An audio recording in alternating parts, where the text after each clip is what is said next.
Channel में आपका बहुत-बहुत स्वागत है। मेरा नाम घनश्याम है। तो हमारे लगभग काफ़ी सारे हमने टॉपिक कवर कर चुके हैं यूआई पाथ के अंदर। तो अब हमारा टॉपिक हम जो शुरू करने वाले हैं वो है एक्सेल का, जो कि वाइडली यूज़ होता है हर एक किसी भी आप ऑर्गेनाइजेशन में जाओगे, हर जगह आपको एक्सेल देखने को मिलेगा। अब आपको ऑटोमेशन करना है तो आपका जो इनपुट है ऑफ कोर्स एक्सेल में ही आता है, राइट। बहुत कम चांसेस होते हैं कि आपको सीधा दो एप्लीकेशन से डेटा मिल जाए, फर्स्ट एप्लीकेशन से डेटा निकाल लो दूसरे एप्लीकेशन में डाल दो, तो उस तरह के चांसेस काफ़ी कम होते हैं। और मोस्टली क्या होता है कि आपका जो इनपुट होगा वो अवेलेबल होगा एक्सेल में, और आपको एक्सेल से डेटा उठाकर कहाँ पेस्ट करना है, ये आपको एंटर करना पड़ेगा किसी एप्लीकेशन के अंदर। तो एक्सेल को कैसे रीड करें, हालांकि मैंने काफी सारी वीडियोस में दिखाया है कि यहाँ से एक्सेल रीड कर रहा है, ऐसे करो, तो आपको थोड़ा आइडिया हो गया होगा। लेकिन for the beginner point of view, जो लोगों को जिनको थोड़ा सा एक्सेल के बारे में अंडरस्टैंडिंग है और वो चाहते हैं कि अपना एक्सेल का काम भी वो सीधे यूआई पास से कर ले, ताकि आप एक complete end to end solution दें। यानी कि एक्सेल में कुछ आपको फॉर्मेटिंग करना है, डेटा मसाजिंग करनी है, और उस डेटा के ऊपर फिर जो फाइनल आउटपुट होगा जो एक्सेल का, उस डेटा को आगे जाके किसी एप्लीकेशन में प्रोसेस करना है। तो इस तरह की एक्टिविटी करने के लिए आपको क्या करना पड़ेगा, इस तरह की एक्टिविटी करने के लिए आपको हमारा ये वाला वीडियो देखना पड़ेगा, राइट। तो हम आज से स्टार्ट कर रहे हैं एक्सेल का, आरपीए यूआई पाथ के अंदर एक्सेल को कैसे हैंडल करते हैं। मैंने काफी सारे डेवलपर्स को देखा है कि वो लोग थोड़े से एप्लीकेशन पे अच्छा काम कर लेंगे, लेकिन जब एक्सेल की बारी आती है तो वहां जाके अटक जाते हैं, एक्सेल पे सही से काम नहीं कर पाते, या फिर उनको एक्सेल के फंक्शन के बारे में पता नहीं होता, एक्टिविटीज के बारे में उतनी नॉलेज नहीं होती, क्योंकि Excel itself is a very good tool, right. To for Excel learn करना पड़ेगा उससे पहले। तो हमने एक्सेल की भी कुछ वीडियो डाली हुई है, अगर आप चाहें तो हमारी प्रीवियस वीडियो को जाके चेक कर सकते हैं। पर आज की वीडियो में बताएंगे कि एक्सेल को, कोई एक्सेल पड़ा हुआ है उसको ओपन कैसे करते हैं, और उसको कुछ काम करना हो, कुछ एक्टिविटीज करनी हो तो कैसे कर सकते हैं। तो आज की वीडियो में सिर्फ हम दिखाएंगे कि एक्सेल ओपन करिए और उनके सीट्स या रीड करना है, जो भी डेटा को किस तरह से रीड करके आप डेटा टेबल में एंटर कर सकते हो। तो चलिए शुरू करते हैं। जब तक मैं अपनी स्क्रीन शेयर करता हूँ, ठीक है। तो आपको पता है आपको क्या करना है, अगर हमारे ओल्ड व्यूअर हैं और अभी तक आपने सब्सक्राइब नहीं किया तो सब्सक्राइब जरूर करें, अगर नए हैं तो आप, जब तक मैं स्क्रीन शेयर करता हूँ तब तक आप सब्सक्राइब कर चुके होंगे। That is my expectation at least from you. तो चलिए शुरू करते हैं। All right, where is my screen? So this is my screen now. Okay, so Excel part one करके मैंने बनाया हुआ है, ये नेम मेरा सेव नहीं है। तो जब भी आपका कोई सेव नहीं होता या स्टार बन के आ जाता है, इसका मतलब है कि वो एक्टिविटी आपकी सेव है नहीं। तो एक्सेल पहले देख लेते हैं क्या क्या एक्टिविटी है एक गैलेंस में, तो हमें पता चल जाएगा कि किस किस तरह से ये काम करता है। फिर मैं आपको सिक्वेंसली बताऊंगा कि आपको क्या हिरार्की फॉलो करनी होती है एक्सेल के अंदर हमेशा, क्योंकि एक हिरार्की के बेस पर ही आपका एक्सेल काम करता है। और जब भी आप यूआई पाथ में काम करें तो वही हिरार्की फॉलो करना है आपको। अगर आपने हिरार्की सही से फॉलो की, राइट, अगर हिरार्की किसी से फॉलो की, तो एक्सेल में आप हमेशा एक्सपर्ट रहोगे, चाहे आप वीबी से कर रहे हो या पाइथन से कर रहे हो, जावास्क्रिप्ट से कर रहे हो, इवन आप यूआई पास से भी कर रहे हो, हर जगह हिरार्की फॉलो करना बहुत जरूरी है। हिरार्की, मैंने एक्सेल की हिरार्की की पिछली वीडियो बताई हुई है कि किस तरह क्या क्या हिरार्की होती है, आप जाके वहाँ चेक कर सकते हो, लेकिन मैं आज आज की वीडियो में थोड़ा सा एडिशन कर दूंगा, so that you will have some very high level of understanding of Excel. Alright, so let me just type Excel here. तो जैसे ही आप एक्सेल टाइप करोगे तो ये मेरी रीसेंट एक्टिविटी है, may be you can just put it aside for now. ये आपकी लेगेसी एक्सेल है जो हम पहले यूज कर सकते करते थे, लेकिन अभी थोड़ा सा एडवांस यहाँ पर आ गया है। ये वाले फंक्शन है जो विंडो के अंदर एक्सेल के अंदर ये फंक्शन आ रहे हैं। यहाँ पे देखो हर एक चीज का, देखो सेल का अलग बता दिया है, चार्ट के लिए अलग बता दिया है, पीवट टेबल के लिए अलग फंक्शन दे दिया है, रेंज के अंदर अलग फंक्शन दे दिया है आपको। देखो रेंज पे कितनी सारी वीडियोस बनी हुई हैं। I mean, okay, of course, this is the chance for me to record the videos, but I would say कि यहाँ आप देख सकते हो कि कितने सारी एक्टिविटीज अवेलेबल हैं, स्पेशली वर्कबुक पे अवेलेबल हैं। और यहाँ ऑफिस 365 है। ऑफिस 365 बेसिकली वो है जो आपका ये जो वन ड्राइव और शेयर ड्राइव के अंदर आपकी एक्सेल्स अवेलेबल होती हैं, जो एक्सेल ऑनलाइन जिनको बोलते हैं, राइट। तो वो जितनी भी ऑनलाइन है वहाँ पर आपको क्रिएट रीड उस पर काम करना है, तो वो भी आपकी अवेलेबल है। काम सबका एक तरीके से करना है, बस आपको ये आना चाहिए कि आपको कनेक्टर कैसे सही से सेटअप करना है।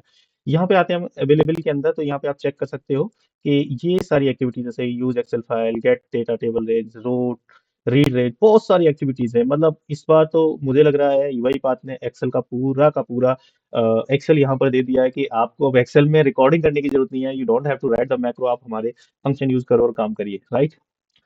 पर ठीक है, मैक्रो अपनी जगह अच्छा काम करता है। अगर आपको एक सिचुएशन है, your client is not allowing you to go with the macros, right, they don't want to run the macro, because macro के अपने कुछ लिमिटेशंस हैं, इश्यूज आते हैं, कुछ पॉपअप आ जाएगा तो कुछ कुछ स्टॉप ही कर देता है फिर। तो उस तरह की सिचुएशन को हैंडल करने के लिए यूएपाथ ने वो पहले से ये सारी एक्टिविटीज अब आपको प्रोवाइड करा दी हैं। I think you can use bunch of activities to complete your task. Okay, तो let's come to our goal today. हमारा आज का टास्क है कि एक एक्सेल फाइल है, उसको ओपन करना है और उसका डेटा रीड करके एक डेटा टेबल में लाना है। Very very first task, I think most of you already know how to do it, क्योंकि मैंने पुरानी वीडियो में ऑलरेडी दिखाया है, पर अभी तक मैंने एक्सप्लेन नहीं किया कि कैसे करते हैं। तो late me just start with very very first thing. तो एक मैं हिरारकी और आपको बता देता हूँ, छोटा सा एक हम एक्सेल बना लेते हैं। तो ये एक एक्सेल होता है, आप चेक कर सकते हो। ये जो ओपन हो रहा है इसको बोलते हैं हम एप्लीकेशन, यानी कि Excel itself is a object, application itself as a object, इस तरह से मान सकते हो। ये पूरा एप्लीकेशन है। अब इसको जैसे ही आप ओपन करोगे तो एक ब्लैंक वर्कबुक ओपन होगी। यहाँ पे आप देख सकते हो ये वर्कबुक है। आप चाहो तो मल्टीपल वर्कबुक इस तरह की ओपन कर सकते हो। यहाँ पे देखो मैंने 5 वर्कशीट वर्कबुक बना दी। तो इनको बोलते हैं काफी सारी वर्कबुक। तो यानी कि एक एप्लीकेशन के अंदर आप बहुत सारी वर्कबुक ओपन कर सकते हो। पहली हिरारकी, एप्लीकेशन के अंदर काफी सारी वर्कबुक हो जाती है। Let me close all of them one by one. ठीक है, तो वर्क वन टू टू, तो यानी कि इस तरह से अब हर एक वर्कबुक के अंदर जितनी भी वर्कबुक ओपन होंगी, हिरारकी आप समझिएगा, हर एक वर्कबुक के अंदर आप मल्टीपल शीट्स बना सकते हो। यहाँ पे ये कुछ लोग सीट बोलते हैं, कुछ लोग इनको टैब बोलते हैं।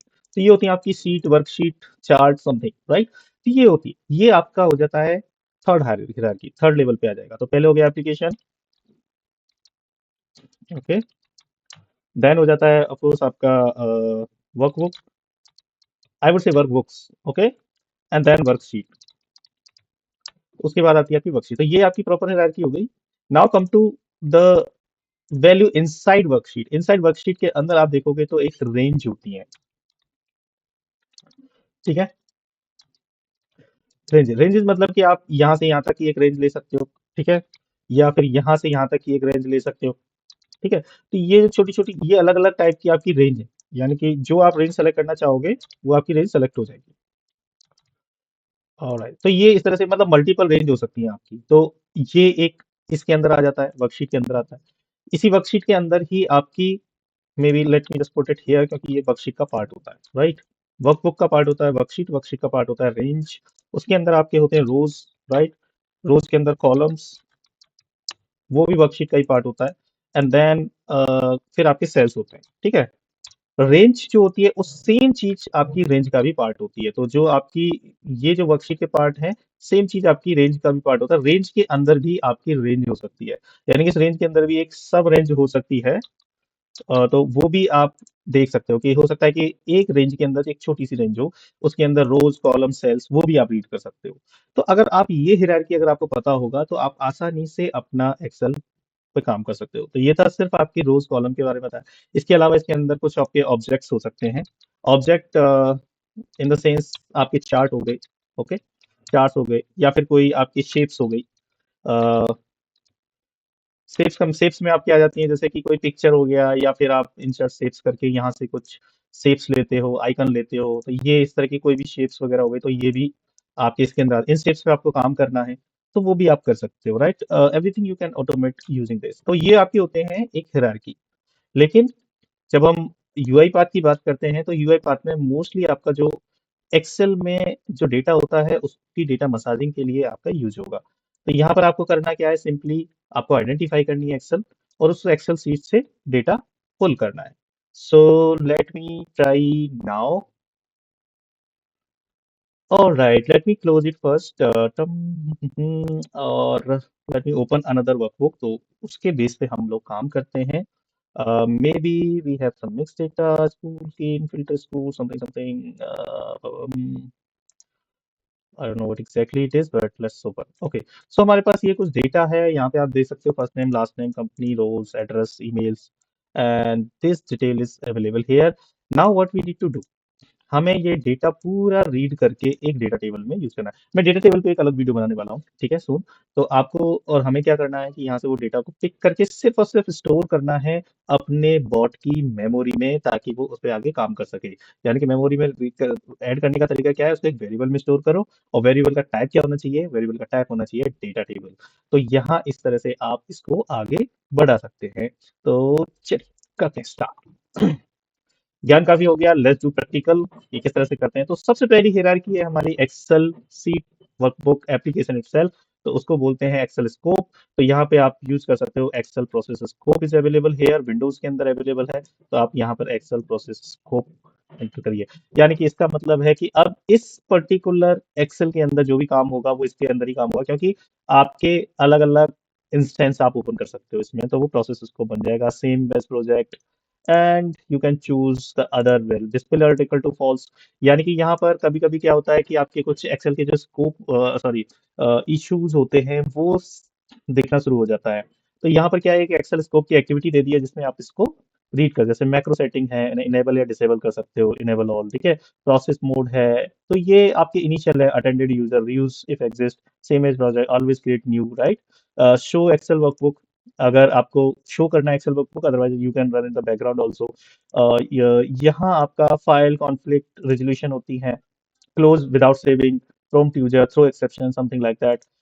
डिस्प्ले अलर्ट, अगर कोई alert that Excel want to share that, वो सारे एक्सेल आपके यहाँ से आप कंट्रोल कर सकते हो, राइट। तो जब भी आप कोई भी एक्टिविटी इधर से फैच करके इधर लाओ, तो उसकी एक बार ये सेटिंग्स को जरूर देखिएगा, प्रॉपर्टीज को जरूर देखिएगा, ताकि आपको थोड़ा आइडिया हो जाएगा। These are self explanatory, right. आप आसानी से इसको रीड करके आप अपना डिसीजन ले सकते हैं अगर आपको एक्सेल पे काम करना है। अब बहुत ही बिगिनर है तो आई कैन से, बट अगर आपने एक्सेल पे थोड़ा बहुत काम किया है तो you are familiar with these things. Macro क्या होता है, लॉन्च टाइम कितना टाइम है वो लॉन्च हो जाए, कभी कभी क्या होता है एक्सेल लॉन्च होने में बहुत ज्यादा टाइम लेता है, राइट। तो यहाँ कुछ बाय डिफॉल्ट दिया हुआ है टाइम आउट, मे बी यहाँ आप अपना टाइम आउट अकॉर्डिंगली यूज कर सकते हैं। Automation application same as project, so right now just keep everything as the same as project, we don't want to change anything into the application, but according to the situation you can change these details, alright. तो ये तो हो गया हमारा Excel का पहला scope, यानी कि हमारा एप्लीकेशन रेडी हो गया है। अब एप्लीकेशन के अंदर हमें क्या करना है, फाइल यूज करनी है, यानी कि वर्कबुक जिसको बोलते हैं। तो यूज एक्सेल फाइल, अब यूज एक्सेल फाइल जब हम करेंगे तो अब जो भी आप एक्सेल फाइल यहाँ पर आप सेलेक्ट करोगे, ठीक है, उसी एक्सेल फाइल पे ही आपका काम करेगा। अब यहाँ पे लगाया कि वर्कबुक का पाथ दो, तो मेजोरिटी हमारा जो काम होता है, हमारा जो पर्पस होता है कि हम इस टूल को डायनामिक बनाएं। डायनामिक का मतलब है कि इनपुट हम लोग डालें, वो प्रोसेस करके हमें आउटपुट दे दे, राइट। मेजरली इसी तरह से हम काम करते हैं। तो जब भी आप यहाँ दो, तो यहाँ अगर मैं डायरेक्ट पास कर देता हूँ कोई एक्सेल का पाथ, एग्जाम्पल के लिए ये वाली जो एक्सेल है मेरी, जहाँ भी स्टोर है, राइट, तो उस उस पर्टिकुलर पाथ को अगर मुझे चाहिए होगा तो ओहो, फाइल नेम मे बी, तो ये, अब जैसे कि ये वाला पाथ है जो यहाँ पे जो लिखा हुआ है, राइट, अगर मैं ये वाला पाथ यहाँ डायरेक्ट डाल देता हूँ, late me just put inside the double quote, right. अगर मैं ये वाला पाथ डाल देता हूँ यहाँ पर, तो ये मेरा ये कहलाएगा हार्ड कोडेड कर दिया है जी मैंने। तो यहाँ पर ये पाथ जो है ना डायरेक्ट डाला हुआ है। और अगर मैं इसको वेरिएबल के थ्रू डालता हूँ या फिर आर्ग्यूमेंट के थ्रू डालता हूँ, ये डेटा मैनेजर है, यहाँ पर हम अपने आर्ग्यूमेंट डिसाइड कर सकते हैं। तो यहाँ मैं एक अपना आर्ग्यूमेंट बना लेता हूँ और उसकी वैल्यू भी सिर्फ मुझे आर्ग्यूमेंट में चेंज करनी है, उसके बाद ये सारा काम ऑटोमेटिकली करेगा यहाँ पर। तो हम बेटर है कि हम पाथ बना सकते हैं, जैसे कि इन, ये इनपुट है हमारा, और यहाँ पे हम डाल सकते हैं str फाइल पाथ, ओके। तो ये str फाइल पाथ है, स्ट्रिंग इसका टाइप है, और यहाँ आप इस पर्टिकुलर पाथ को सीधा पास कर दो, ओके। यहाँ पे आपको लिखना है ये, और दैट्स इट। ये अब आपका पाथ पास हो गया, ओके। ये डबल टाइप में क्यों आ रहा है, ओके, राइट। तो ये वाला जो पाथ आपने यहाँ डाला हुआ है, अब इस पाथ को वहां कैसे लेके जाऊं मैं, क्योंकि यहाँ पे तो मैंने हार्ड कोड डाला हुआ है, लेकिन मैं इसको बता दूंगा कि यहाँ पे ऑलरेडी एक वेरिएबल बना हुआ है, उसके अंदर हमने वेरिएबल पहले से वैल्यू डाली हुई है। तो आप भैया उस वेरिएबल को यूज कर लो। तो वेरिएबल यूज करने के लिए हम डबल कोड नहीं डालते हैं, तो डबल कोड को हम रिमूव कर देंगे और उसकी जगह हम सिंपल टाइप करेंगे। जैसे आप आई एन टाइप करोगे तो जो भी आपके इनपुट वेरिएबल है यहाँ शो होना शुरू हो जाएंगे। Underscore S T R type करोगे तो जो भी आपके स्ट्रिंग टाइप के वेरिएबल होंगे वो फिल्टर आउट होकर इधर आ जाएंगे। तो स्ट्रिंग टाइप के वैल्यू को आपको यहाँ पर पेस्ट कर देना, ठीक है। अब ये आपका यहाँ पर यूज हो जाएगा। अब जब भी आप यहाँ पे वैल्यू चेंज करोगे, वो वाली फाइल पाथ आपकी आसानी से रीड करोगे हो जाएगी। यानी कि जब भी आप इस पर्टिकुलर कंपोनेंट को किसी दूसरे कंपोनेंट में आप कॉल करोगे, तो वो वैल्यू वहाँ पे आप आसानी से यूज कर सकते हो। अब इतना हो गया, अब आती है हमारी सेकंड हायरार्की, राइट। इतनी हायरार्की तो नॉर्मल हो, इसके अलावा भी इसकी भी अंदर भी बहुत सारी सेटिंग्स होंगी। जैसे कि एडिट पासवर्ड है कोई इसके अंदर, तो वो पासवर्ड डाल सकते हो, राइट। एडिट पासवर्ड कर सकते हो, पासवर्ड एंटर कर सकते हो। इसके अलावा काफी सारी एक्टिविटी है, like create if not exist. अगर ये फाइल पहले से एग्जिस्ट नहीं है तो उसको एटलीस्ट क्रिएट कर देगा। कीप एक्सेल फाइल ओपन, तो फाइल को हमेशा ओपन रखेगा, तो मैं यहाँ टिक कर देता हूँ। कभी कभी जैसे ही मेरी फाइल काम हुआ ये ऑटोमेटिक क्लोज कर देगा, तो वो मैं नहीं चाहता। ठीक है। तो कुछ फाइल ऐसी होती है जिसको तो क्लोज कर दो कोई फर्क नहीं पड़ेगा, लेकिन कुछ ऐसी होती है कि आपको ओपन करके रखनी पड़ेगी after even complete this scope. ये एक्टिविटी करने के बाद भी आपको फाइल को ओपन रखना है। और यहाँ पर जब भी आप स्कोप यूज कर रहे हो तो यहाँ पर इस फाइल के रेफरेंस को हमेशा आप स्टोर भी कर सकते हो किसी पर्टिकुलर वेरिएबल में, तो आगे जाके आप उसको यूज कर सकते हो। Read formatting same as project, यानी कि अगर आपको default row value display value जिस तरह से create if not exist, read only है तो आपको रीड ओनली ओपन करना है तो रीड ओनली कर सकते हो। यानी कि हो सकता है कि ये फाइल किसी और भी ओपन करके यूज कर रहा हो, तो आप इसको रीड ओनली ओपन कर सकते हैं। रीसाइज में आप मैक्सिमाइज रखिएगा, तो ताकि एक बड़े ही टेबल पे आपकी ओपन हो। या फिर आप चाहे नन करना चाहें तो जो भी डिफॉल्ट होगा accordingly as per system setting it will take. Sensitivity level है अगर आपका, तो वो आप यहाँ पर डिफाइन कर सकते हो। ऑपरेशन है डू नथिंग, ऐड अपडेट और क्लियर, यानी कि अगर आपका सेंसिटिविटी लगाना है तो वो आप ऐड या डिलीट कर सकते हो। तो ये सारी एक्टिविटी आप एक्सेल के साथ यहाँ इन सेटिंग्स के अंदर कर सकते हो। Now coming to the next hierarchy, तो हमने पहले एप्लीकेशन हो गया, अब फाइल हो गई, अब आती है हमारी वर्कशीट। राइट, हमने हमारी ये वर्कशीट है, अब इस शीट से डेटा हमें रीड करना है। ठीक है। तो मैं यहाँ क्या करता हूँ, इस शीट से डेटा रीड करने के लिए सिंपली यहाँ पर रीड रेंज या फिर रीड रेंज एक्टिविटी होती है। ठीक है। रीड रेंज जब आप करोगे तो ये यहाँ पर मांगेगा कि रेंज क्या है। एक्सेल अब आपको ये वाला जो पाथ है इस फाइल का यहाँ पर रेफरेंस बनाना पड़ेगा, यानी कि इसका भी वेरिएबल बना सकते हो। तो मैं कर देता हूँ भाई ओबीजे या फिर एक्सेल का नाम अंडरस्कोर, या फिर जैसे कि एक्सेल इनपुट वन। ओके, तो मेरा ये इनपुट वन हो गया। Okay. Excel hyphen input one, जैसा आपको लगे वैसा आप कर सकते हो। अब ये मेरा एक, I can not use hyphen, तो I can simply write EXCEL excel input, और अंडरस्कोर तो चलेगा ना। ठीक है, अंडरस्कोर चलेगा। एक्सेल अंडरस्कोर इनपुट करके मैंने एक वेरिएबल यहाँ पर एज ए रेफरेंस यहाँ पर स्टोर कर दिया। अब इस रेफरेंस को मैं पूरे स्कोप के अंदर कहीं भी यूज कर सकता हूँ। तो यहाँ पर मैं अब इसका हमें यहाँ पर दे दीजिएगा एक्सेल इनपुट डॉट शीट्स। तो ये ऑटोमेटिकली आपको वो शीट्स बता देगा कि कौन कौन सी शीट्स आपकी अवेलेबल है। ठीक है। डॉट करिएगा, तो जैसे ही आप डॉट करोगे तो आपको ये इंटेलिजेंस दे देगा, और जो भी आपकी शीट्स है उस शीट से आप डेटा रीड कर सकते हो। So let me check. Okay. और ब्रैकेट स्टार्ट करके अब ये क्या कह रहा है, I worksheet name name as string डाल सकते हैं। ओके, या शीट्स कह लो या सीट ही आएगा मुझे लग रहा है। तो यहाँ पर आप अपनी उस शीट का नाम डाल देते हैं, जैसे कि शीट वन। ओके। तो यानी कि ये अब हमारा कोई एरर नहीं है, इसका मतलब क्या है, ये उस शीट को पूरा रीड कर लेगा, यानी कि पूरा रीड कर लेगा, आपको कुछ करने की जरूरत नहीं है, आपको लास्ट रेंज कुछ देने का जरूरत नहीं है। जहां से जहां तक आपका डेटा है वो ऑटोमेटिकली इसको रीड कर लेगा। और इसको सेव करने के लिए आपको डिफाइन करना पड़ेगा एक डेटा टेबल। यहाँ पे आप देख सकते हो तो डेटा टेबल, तो इसको नाम दे सकते हो, यहाँ पर एक वेरिएबल क्रिएट कर सकते हो। वेरिएबल में जाके जैसे कि आप बना देते हो DT एक्सेल इनपुट। राइट, तो जो हमारा इनपुट वन है या जो भी है, उस इनपुट को स्ट्रिंग की जगह हम ले लेते हैं डेटा टेबल। यहाँ पर देखो डेटा टाइप, और यूज एक्सेल फाइल है तो आप एक्सेल पार्ट वन के हिसाब से इसका स्कोप चेंज कर दो। आई थिंक बेटर, एक तो ये तरीका है, दूसरा कंट्रोल के जैसे मैंने लास्ट वीडियो में बताया था, कंट्रोल के करके भी आप अपना वेरिएबल बना सकते हो। I think I should create one video on the variable also. काफी लोगों को कभी समझ में या कोरिलेट या फिर they can not connect the dot together. Let me just try to read range as string. So what is the range, A1 to G, कितना है ये, A1 to G11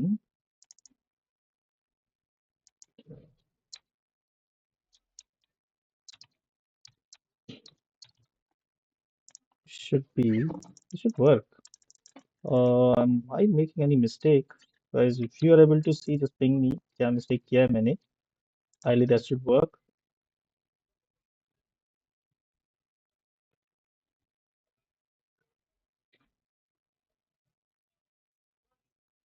ओह, इस बार इसने आसानी से रीड कर लिया, ये लॉग मैसेज तो पहुंच चुका है। तो बेसिकली हमें यहाँ पर रेंज भी देना पड़ेगा, that's what it is trying to से।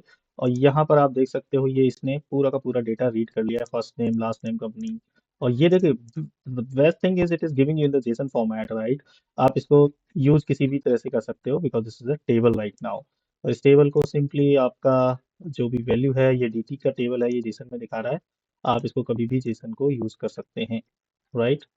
तो ये थी हमारी वीडियो। आई थिंक आप इसको समझ गए होंगे कि हमने क्या मिस्टेक किया था। हमको यहाँ पर हमने बोले थे रीड रेंज, लेकिन रेंज नहीं दिया था। आइडली ये ऑटोमेटिक ले लेता है, but somehow it's not taking that, so that shouldn't be a problem. So हम रेंज देके भी इस तरह से काम करते हैं। तो हमने हायरार्की फॉलो किया है। एक्सेल का नाम है, देन शीट का नाम है, देन रेंज का नाम है। तो आशा करता हूँ आपको ये वीडियो पसंद आई होगी। ठीक है, अगर आपको इस